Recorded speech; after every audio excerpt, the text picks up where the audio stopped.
जी ब्रह्मा जी के मानस पुत्र हुए हैं, और जब ब्रह्मा जी ने इनको जो है सृष्टि करने के लिए कहा, तब इन्होंने विचार किया कि अच्छे संतान प्राप्त करने के लिए जो गृहस्थ आश्रम में जो है आने पर जो है उत्तम संतान के लिए पहले भक्ति करना अनिवार्य है, आराधना। जी तब दोनों पति पत्नी जो है, जहां अत्रि और जो है अनसुईया, दोनों ने तप किया है, बड़ी कठिन तपस्या की इन्होंने, और जब उन्हें तप किया तो भगवान इन पर प्रसन्न हुए। इनकी जो लक्ष्य था कि वह परमपिता परमात्मा जो है हमारे घर में पुत्र के रूप में उत्पन्न हो। तब किया, तपस्या सफल हुई, और ब्रह्मा, विष्णु और शिव तीनों देवताओं ने साक्षात इनको दर्शन दिए। देखिए, साधना से, तप करने से, जप करने से जिस देव की आराधना करते हैं उस देव का जो साक्षात्कार हो जाता है। यदि साक्षात्कार ना हो तो सपन में दर्शन होंगे।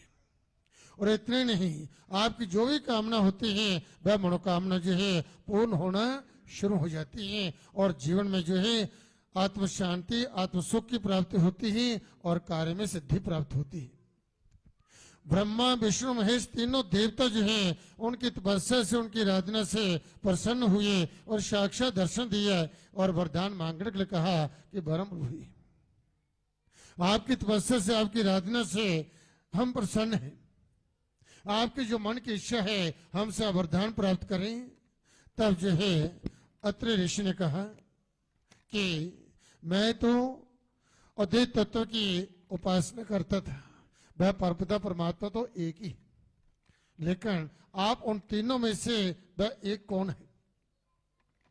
तब उन्होंने कहा कि हम जो है तीनों एक ही, हम तीनों एक ही।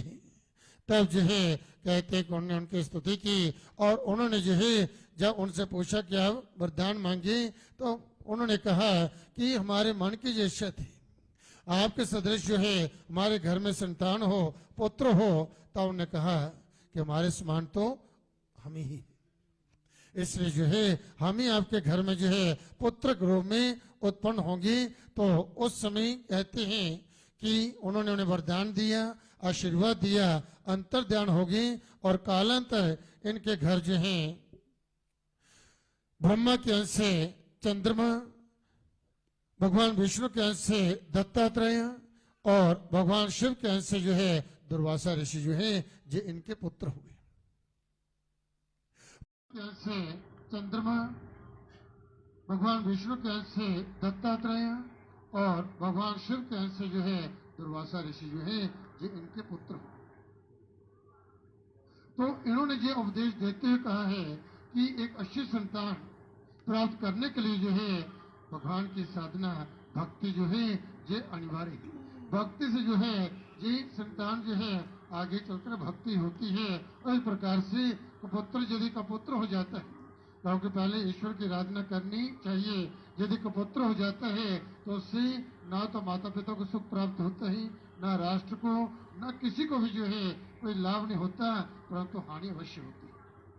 कपुत्र जो है जीवन भर माता पिता को दुख देगा और समाज को भी दुख देगा। इसलिए अच्छे संतान प्राप्त करने के लिए उन्होंने कहा कि पहले भक्ति। सारा जीवन जो है इस प्रकार से यदि कपुत्र हो जाता है तो सारा जीवन ही नरक बन जाता है। तो इसलिए जो तीनों देव जो है एक ही तीन जो है अभिव्यक्तियां हैं, और सदा मंगल मंगल हो हमारे जीवन में। तो उन्होंने उपदेश देते हुए अत्रि ऋषि ने कहा कि कोई आपको जो है कष्ट जो देता है तो उस पर कभी क्रोध मत कीजिए। कभी आपको कोई बुरा करता है तो कभी उसका बुरा मत सोचिए, और इस प्रकार से आप रसोद की भावना जो है ये मत रखिए। इस तरह से अपने मार्ग पर चलते रहे, और माँ भगवती से प्रार्थना करें कि भगवती आप इसे सद्बुद्धि दें। यदि आप क्रोध करते हैं उससे क्या होता है, आपकी साधना, आपकी भक्ति जो है, आपकी उपासना निष्फल होती है। आप माँ के दर्शनों के लिए दरबार में आए, यदि रास्ते में कहीं भी छोटी सी बात के लिए आप क्रोध कर लेते हैं, जब भोजनालय में जाते हैं वहां भोजन लेते समय जो है छोटी सी बात पर जब क्रोध करते हैं तो तीर्थ में जब जो भी आपने जो सत्कर्म किया जब पाठ किया है दर्शन किया वो निष्फल होता है। इसलिए कभी क्रोध जो है जो ना करें, क्रोध से बचें और कभी किसी को जो है कष्ट न हो, प्रयत्न करें कि किसी के कष्ट को दूर करने के लिए। तो इस प्रकार से इन्होंने कहा है कि भगवान जितना देता है उसकी कृपा जो प्राप्त हो उसी में संतोष करे, संतोषम परमम सुखम। जिनका उपदेश कि संतोष, संतोष में सुख है। यदि लोभ है तो लोभ की कोई सीमा नहीं। आज एक वस्तु की आपकी प्राप्ति होती है तो 10 और की जो है इस प्रकार से अंदर जो है फिर संकल्प आना शुरू हो जाते हैं।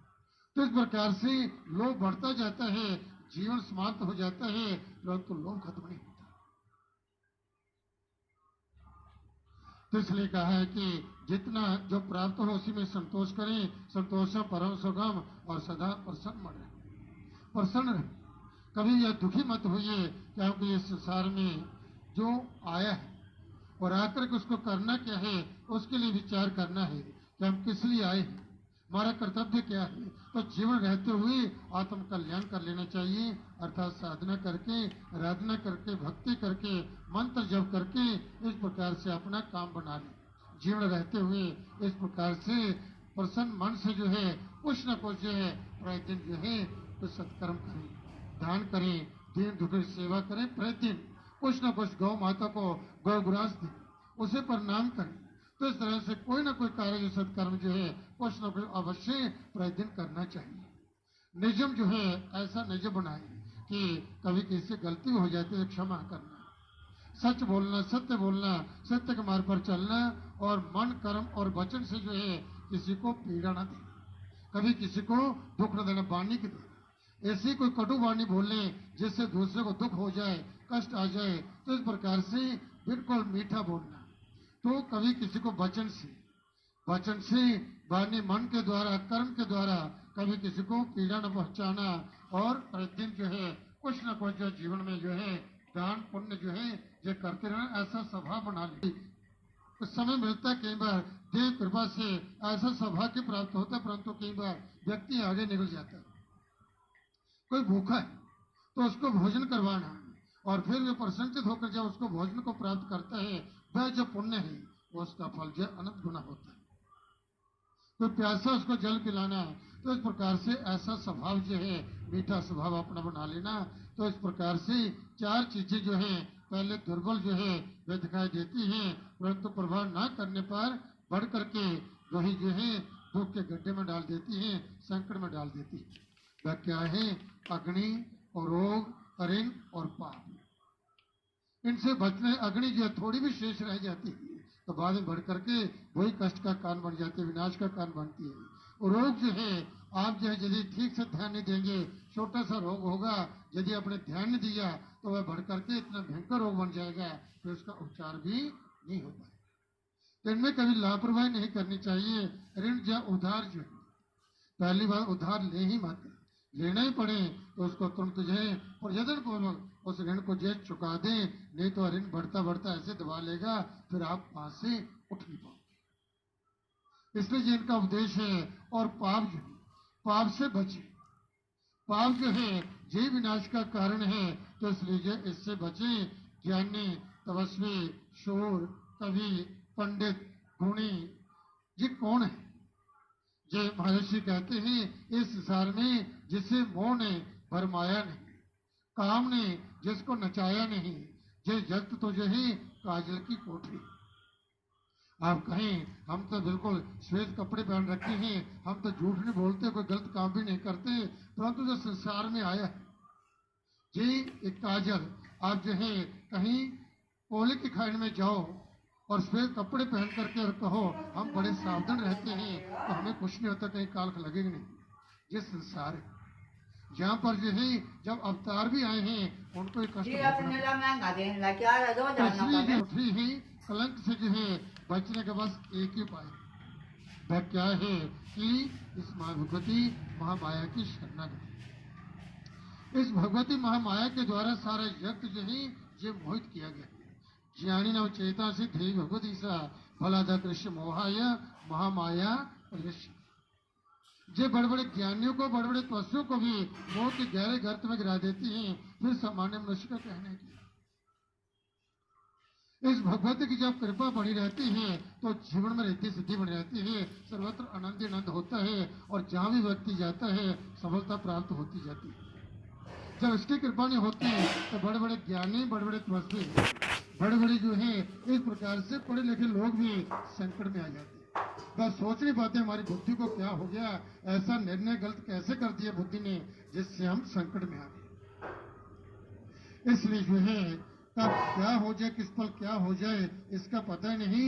और ये कहते हैं कि जो उस मां भगवती आदि शक्ति मां माया की शरणागत होकर के मां की भक्ति करते हैं, मां की आराधना करते हैं, उन पर माया का प्रभाव नहीं होता, क्योंकि जो भगवती जो है उन शरणागत भक्तों को सद्बुद्धि सद्ज्ञान देती है। जिन भक्तों को सद्बुद्धि सद्ज्ञान की प्राप्ति हो जाती है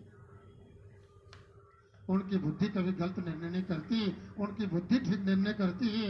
और जिनकी बुद्धि ठीक निर्णय करती है उनका कभी कहीं भी अमंगल हो नहीं सकता। इसलिए जो ऋषि महाराज कहते हैं जो सदा सर्वदा अपना मंगल चाहते हैं, हमेशा मंगल मंगल रहे, तो माँ की खूब भक्ति करें। प्रतिदिन प्रातःकाल सायंकाल दोनों समय